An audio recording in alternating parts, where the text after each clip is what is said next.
When I first heard about this next story, I thought it must be a joke. I mean, here it is Thanksgiving week, and nobody in their right mind would protest killing turkeys too humanely.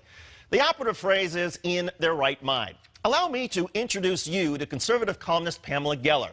She's a darling of the right wing, she's a notorious hater of Muslims, and she just wrote a column complaining about Butterball.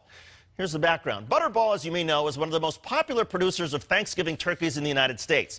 The company believes in making their product palatable to a variety of religious Americans. And to that end, Butterball recently confirmed its whole turkeys are certified halal. Halal is an Islamic term that refers to how animals are butchered, much like kosher butchering for Jewish people.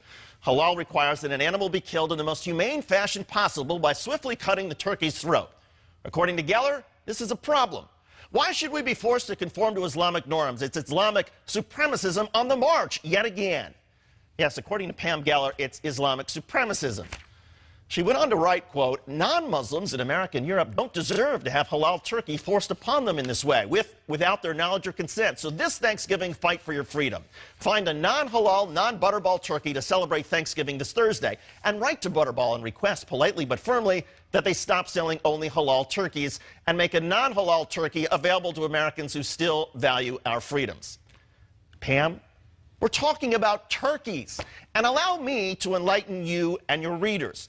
It's not just how a turkey is killed that is important for halal or kosher certification.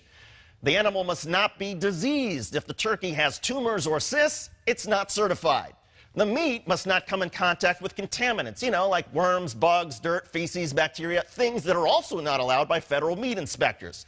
All the blood must be allowed to drain out before packaging. Pam, you wrote, I wouldn't knowingly buy a halal turkey, would you? Actually, I would.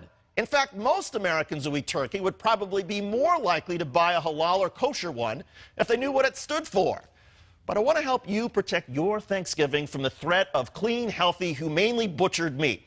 So I encourage you to go to a turkey farm tomorrow, ask for the most diseased animal around, clobber it over the head with a dull hammer, but not too hard because you want the bird to suffer for a while.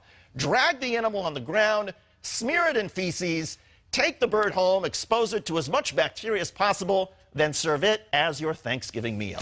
After all, as you wrote, who wants halal turkeys, especially on a day in which we are giving thanks to God for our freedom? Exercise your freedom, Pam. Go with diseased, dirty, infected turkey meat, and let us know how your family and guests enjoy the holiday at your house or whatever insane asylum these days you are calling home.